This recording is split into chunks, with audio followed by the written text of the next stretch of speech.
बिस्मिल्लाहिर्रहमानिर्रहीम। अस्सलाम वालेकुम। आपको इन्फोटीवी के एक और मुफीद वीडियो में खुश आमदीद कहेंगे। सऊदी अरब में जो लेबर लॉ है उसमें काफ़ी कुछ चेंजेस होने वाली हैं जो आने वाले 6 से 7 दिन के अंदर जो है इम्प्लीमेंट हो जाएगा। वज़रा की कौंसिल ने इसको 6 अगस्त 2024 को मंजूर किया था और सरकारी तौर पर जो है इसको मंजूर होने में सिर्फ जो है 8 से 9 दिन जो है वो जस्ट बाकी हैं।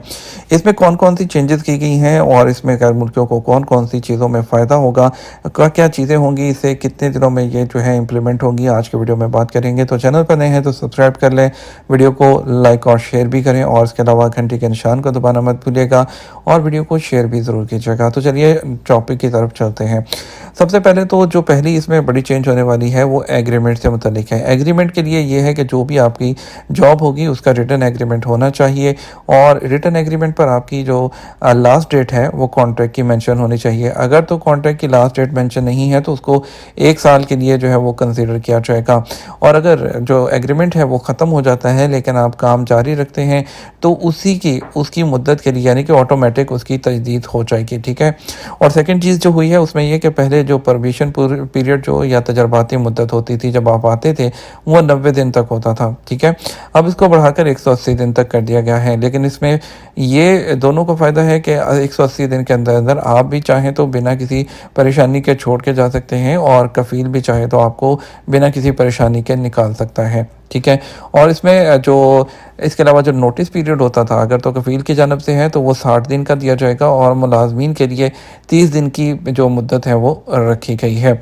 इसके अलावा तरमीम में ओवर टाइम तनख्वाह और अगर तो जो है कोई लेडी है वो प्रेगनेंट होने की सूरत में उसकी छुट्टी है और इसके अलावा जो है जो ओवर टाइम है वो भी आपको जो है उसका जो बेसिक सैलरी है उसका 150% जो है वो अदा करना होगा या उसके बदले में जो कोई छुट्टी देनी होगी जो है फराहम करना होगी। और इसके अलावा अगर तो ख़वातीन मुलाजमीन है तो उनको 12 हफ्तों की ज़चगी की जो छुट्टी है वो भी उनको देनी होगी।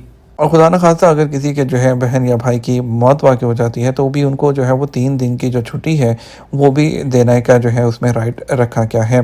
और इसके अलावा जो है कुछ और भी जो अमेंडमेंट्स की गई हैं जो कि 38 आर्टिकल्स हैं उसमें से कुछ 7 आर्टिकल्स मज़ीद रिमूव किए गए हैं और 2 नए जो हैं वो कुछ उसमें ऐड भी किए गए हैं। अब उसमें क्या किया गया है, उसमें कुछ चीज़ों को जो है वो चेंज किया गया है ताकि जो है जो विजन 2030 है उसके मुताबिक यहाँ के जो लेबर मार्केट के उसको मज़ीद बेहतर किया जा सके, जिसमें जो वर्ड रेजिग्नेशन है उसकी क्लियर जो डेफिनेशन है उसमें दी जाएगी।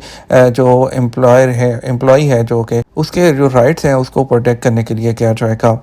अब इसमें जो है मोटे मोटे जो पॉइंट्स हैं आपको बता दूं इसमें कि जो एम्प्लॉय है वो आपको जो है किसी ऐसे काम पे नहीं रख सकता जो कि जहां पे आपको कोई मिसट्रीट नहीं कर सकता है और प्रोफेशनल मैटर होने चाहिए। ठीक है।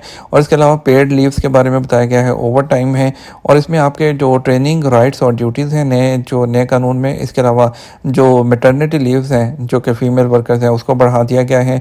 ओवर टाइम की कंपनसेशन बताई गई है कि बेसिक सैलरी का 1.5 दिया जाएगा और कॉन्ट्रैक्ट रिन्यू जो है वो बताया जाएगा कि ऑटोमेटिक हो जाएगा। अगर नहीं करेंगे प्रोबेशन पीरियड जो है वो चेंज होके 180 डेज़ यानी कि 6 मंथ्स का हो गया है। और कुछ चीज़ों की जो डेफिनेशन है वो की गई है, जैसे कि रेजिग्नेशन है वो क्या है और किस तरह से होगा। ठीक है। और इसके अलावा बैंकरप्सी से रिलेटेड जो कुछ है वो उसमें चेंजेस की गई हैं और नोटिस पीरियड है कि आप जो है कॉन्ट्रैक्ट टर्मिनेट का अगर तो कंपनी आपको निकालेगी तो वो आपको जो है 60 दिन का जो है वो नोटिस देगी। ठीक है।